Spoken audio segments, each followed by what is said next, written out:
গুণগুণ চেতিয়াক ধমকি দিলে এইবাৰ মুখ্যমন্ত্ৰী হিমন্ত বিশ্ব শৰ্মাই। তাতে কি হল? কঠিয়াখিনি গল, আকৌ লগাই দিলে হলহেঁতেন ৰাতিপুৱা। কঠিয়াক লৈ এটা ৰিল বনালেই সকলো হৈ যাব নেকি? এটা ৰিল বনালে হৈ যাব নেকি? চব কথা মোৰ লখিমপুৰৰ গুণগুণ চেতিয়াক লৈ ডাঙৰ মন্তব্য মুখ্যমন্ত্ৰী হিমন্ত বিশ্ব শৰ্মাৰ। কংগ্ৰেছে ৰাজ্যত চলি থকা উচ্ছেদক লৈ ৰাজনীতি কৰা আৰম্ভ কৰিছে। গুণগুণ চেতিয়াৰ বাসগৃহত কোনো উচ্ছেদ চলোৱা হোৱাই নাছিল। ৩৫০ জন বাংলাদেশী খেদিবলৈ যাওঁতে খিলঞ্জীয়েও বুজাবুজি কৰিব লাগিব। কঠিয়াক লৈ এটা ৰিল বনালেই সকলো হৈ যাব নেকি? কথাটোতো মই গুৱাহাটীত প্ৰেছ কনফাৰেন্স কৰিম। এই কথাটো কংগ্ৰেছে ৰাজনীতি কৰি আছে।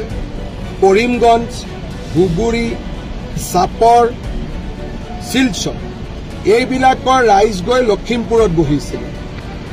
আমি লখিমপুৰৰ ৰাইজৰ অস্মিতা আৰু তেওঁলোকৰ ৰাজনৈতিক স্বতন্ত্ৰতা ৰাখিবৰ কাৰণে আমি সেই মানুহবিলাকক উচ্ছেদ কৰিছোঁ। কোনো গুণগুণ চেতিয়াক আমি উচ্ছেদ কৰা নাই। এইটো একেবাৰে অসত্য কথা। আৰু ৩৫০ বাংলাদেশী খেদিবলৈ যাওঁতে আমাৰ কোনোবা মানুহৰ ঘৰত যদি অলপ খুন্দা এটা লাগিলে আমি কি সহ্য নকৰিম নেকি? যদি আমাৰ কাৰো গাতে অসম আন্দোলনত বিদেশী খেদিবৰ কাৰণে ৮৫৫ জন শ্বহীদ হৈছে, এতিয়া যদি অসমীয়াই ভাবে যে ৫০০ বাংলাদেশীক উৎখাত কৰক, কাষত মোৰ ঘৰটো আছে, সামান্য খুন্দা এটাও নালাগিব, তেনেকে জাতিটো বাচিব নেকি? তাতে কি হল? কঠিয়াখিনি গল, আকৌ লগাই দিলে হলহেঁতেন ৰাতিপুৱা।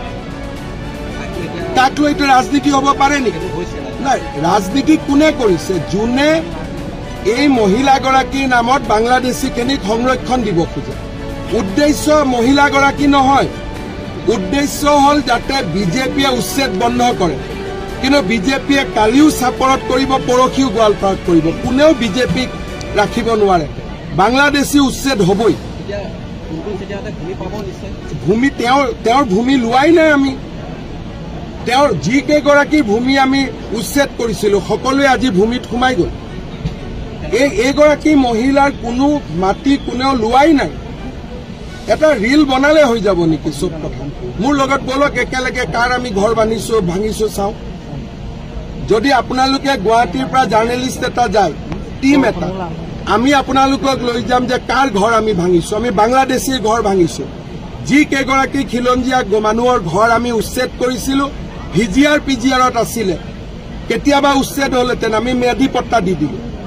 এইবিলাক কথা ৰাজনীতি কৰি লাভ নাই। আৰু অসমীয়া মানুহে সহ্য কৰিব শিকিব লাগিব। যদি বাংলাদেশীৰ গাত টোকৰ মাৰোতে আমি যদি ভাবো আমি একদম ইস্ত্ৰি মাৰা চাৰ্ট পিন্ধি থাকিম, অলপো বোকা নপৰিব, কাৰোবাৰ ঘৰত বুলডোজাৰ চলিব, তাৰ বোকাও আমাৰ গাত নপৰিব, তেনেকেতো নহব নহয়। আমাৰ মানুহে জীৱনো দিছিলে বাংলাদেশীক খেদিবৰ কাৰণে। এতিয়া আমি কঠীয়া কেডাল দিব নোৱাৰো। তাত কোনো বাৰ্তা নাই। বাৰ্তা এটাই, অসমীয়া মানুহ সাহসী হ'ব লাগিব, নহলে অসমীয়া মানুহ অসমতে এদিন আত্মসমৰ্পণ কৰিব লাগিব।